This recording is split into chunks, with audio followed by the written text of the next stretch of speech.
Good morning. My name is Mark Gawodzinski. I'm with Illinois Department of Transportation. I am the product studies engineer. For those of you used to seeing LaDonna Rowden up here, LaDonna's transitioning out I was the last one stepping back, so I'm transitioning in. Some pretty big shoes to fill. We don't have a particular topic to talk about, but we're going to talk about the questions that were mailed out by the partnership. What pavement preservation program size and treatments for 2016? We have a $7.5 million statewide line item, specific funds that are dedicated to pavement preservation. It is prorated to all the districts. We're kind of limited in what tools are in that toolbox, but other features can be used under the experimental features program. Again, what guidance documents are used for pavement preservation? If you're out on the internet, we have our Chapter 52 is our pavement preservation section in our design manual. It was developed in coordination with ARA.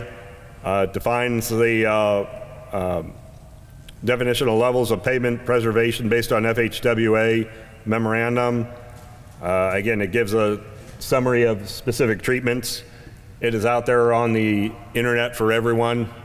Please feel free to use it at your convenience.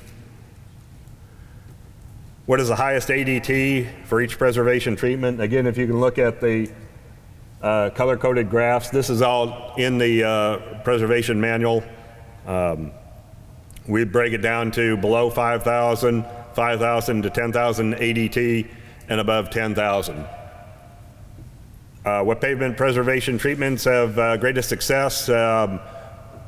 When we talked with at lunch yesterday, there's a lot of interest right now in the centerline microsurfacing.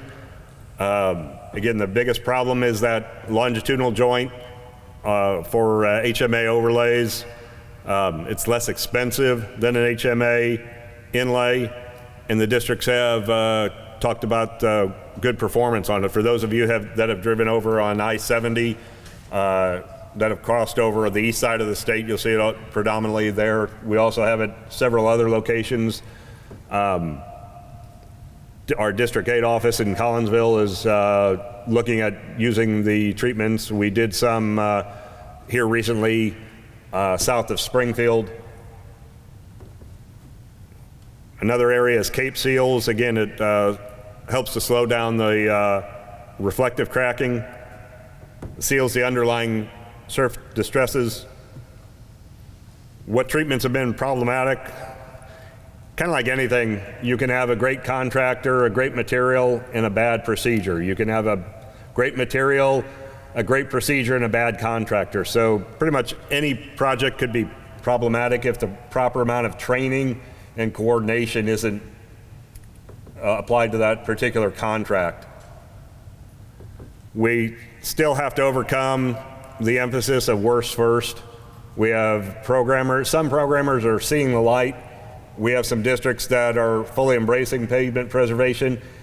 We have some others that just see it as, hey, this is something we have to put money in and do something with so we can get on to other projects. Again, it's moving from that worst first to, hey, this is what you can do. You can stretch your money to additional projects. Right now, we don't have any set training program. Industry has provided some periodic, but again, with budget and time constraints, it's hard to get everyone in one location and get the money to provide training for the people that need it. How well do we have a pavement management system? How well does it forecast? IDOT typically right now does not have a true pavement management system. We're working on that. We have a pavement management person in our Office of Planning and Programming, excuse me. Again, it's overcoming that inertia of this is the way we've always done it. We have some districts, as I said, that are open to the new concept and some that we just haven't quite got there yet.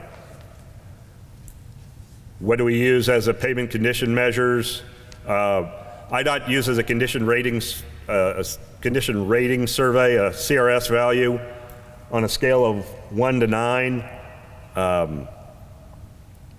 We have a research underway where we're looking at over 148 different contracts where we're trying to pull treatments together to see what their condition is, whether they how they tracked through the system from 2005 to current date. Some have been overlaid, some have dropped out of the program, some are still in existence. We're getting that data together to provide to a researcher to develop some models so we can predict performance. Thank you for your time.